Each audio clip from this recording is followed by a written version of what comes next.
Dear brothers and sisters, an extraordinary piece of news has filled our hearts with joy.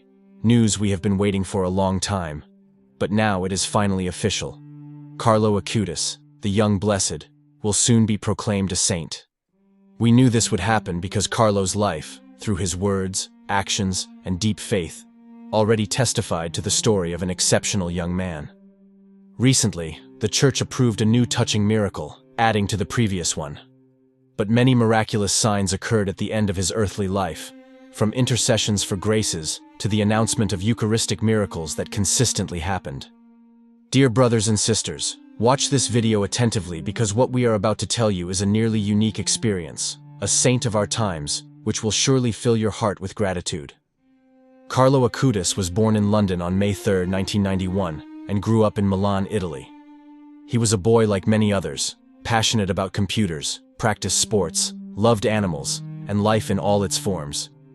But Carlo had something special, something that distinguished him, and that he shared with everyone he met. His faith in Jesus Christ, his devotion to the Eucharist, his ability to see God's presence in everything. From a tender age, Carlo displayed a remarkable devotion to the Christian faith. Daily Mass attendance wasn't just a routine, it was a necessity. He'd spend countless hours in Eucharistic adoration, a testament to his deep love for Jesus present in the Blessed Sacrament. The Eucharist is my highway to heaven, he'd often declare, and on this path he fervently walked, touching countless hearts with his vibrant faith. Among other things, Carlo loved computers and used his talent to create a virtual exhibition on Eucharistic miracles, an exhibition that traveled the world, touching many hearts and bringing countless people closer to Christ. His dedication to the Eucharist marked his life and even after. In critical condition, deeply affected by illness, he told his mother that after his death, Eucharistic miracles would occur. And so it was. Extraordinary cases have been reported in Poland and other parts of the world, confirming his words. Carlo's earthly life was brief. At just 15 years old, Carlo was struck by a sudden leukemia. He died on October 12, 2006 in Monza. But his death was not the end of his mission. On the contrary, it was the beginning of a spiritual legacy that continues to grow and spread worldwide. Carlo's earthly remains now lie in the Shrine of Renunciation in Assisi. This very same place witnessed the spiritual transformation of St. Francis centuries ago, and today, it welcomes thousands of pilgrims from across the globe. Drawn by a yearning to learn about and pray near Carlo's tomb, they flock to this sanctuary. It's a place imbued with a profound sense of spirituality, where the past and present converge. Here, the story of St. Francis intertwines with that of a remarkable young man of our times. But what truly paved the way for Carlo's sainthood? What miracle unlocked this momentous step? The miracles that occurred after his death are numerous and come from all over the world. But as we know, the Church has rigorous procedures to establish their authenticity. To be considered a miracle, the healing must be instantaneous, complete, lasting, and scientifically inexplicable. The first miracle recognized by the Church concerns an extraordinary healing that took place in Brazil. A boy suffering from a rare and severe pancreatic disease was condemned by doctors. The boy's family, devoted to Carlo Acutis, began to pray for his intercession.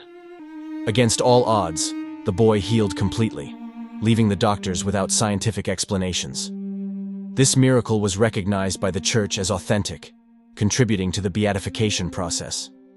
Now, a second miracle has been officially recognized, paving the way for Carlo Acutis' canonization. This second miracle concerns a young girl from Costa Rica, a student in Italy. The girl was involved in a serious bicycle accident, sustaining a head trauma that left her in critical condition. The doctors had no hope. The girl's mother clung to faith and prayer, went on a pilgrimage to Assisi, and invoked Carlo Acutis' intercession with faith. And the miracle happened. The girl, against all odds, healed completely, witnessing the power of the young blessed's intercession, and leaving the doctors without a scientific explanation. The Church has officially recognized this second miracle, and Carlo will soon be a saint. This young man, who lived a short but intense life, full of love for God and others, will be proclaimed a saint, moving from local veneration typical of the blessed status to universal veneration that characterizes canonized saints. But Carlo Acutis' story is not only made of miracles. He left us a profound teaching. Carlo, with his ordinary life, taught that holiness is not reserved for a few elect, but is a path open to all, young and old.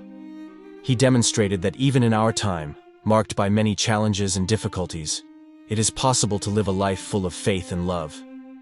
Carlo reminds us that love for the Eucharist can transform our lives, making us joyful witnesses of Christ's presence in the world.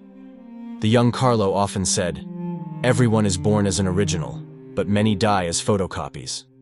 These seemingly simple words reveal an extraordinary invitation for all of us to live our faith with authenticity, not to conform to the world's trends, but to follow Christ with all our hearts.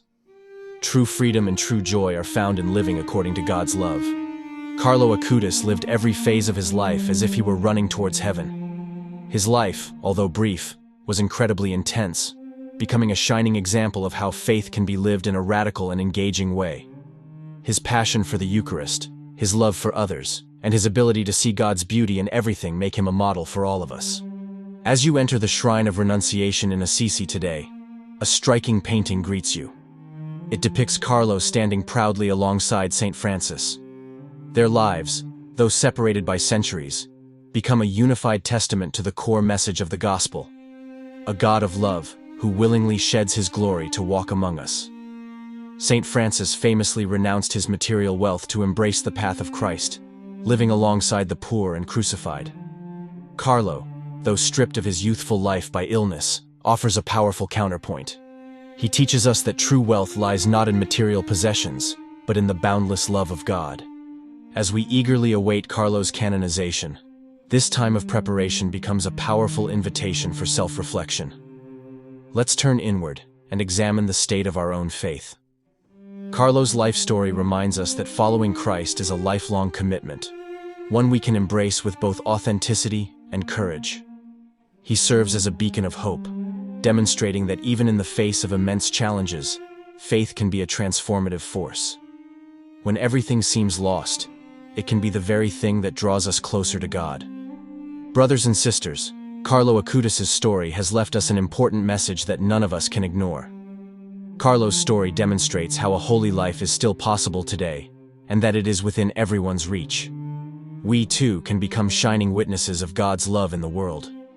Carlo Acutis is the first saint of the millennial generation, a saint who lived in our world with its challenges and possibilities, confirming that it is possible to live a holy life, even in a modern and technological age. Carlo knew how to use technology to spread the gospel message, showing how faith can integrate and use the new communication tools we use every day. Will Carlo's example help us face everyday life? Let us know in the comments what you think, and don't forget to subscribe to the channel to not miss the new videos and join the community of faith and prayer. May God bless us all.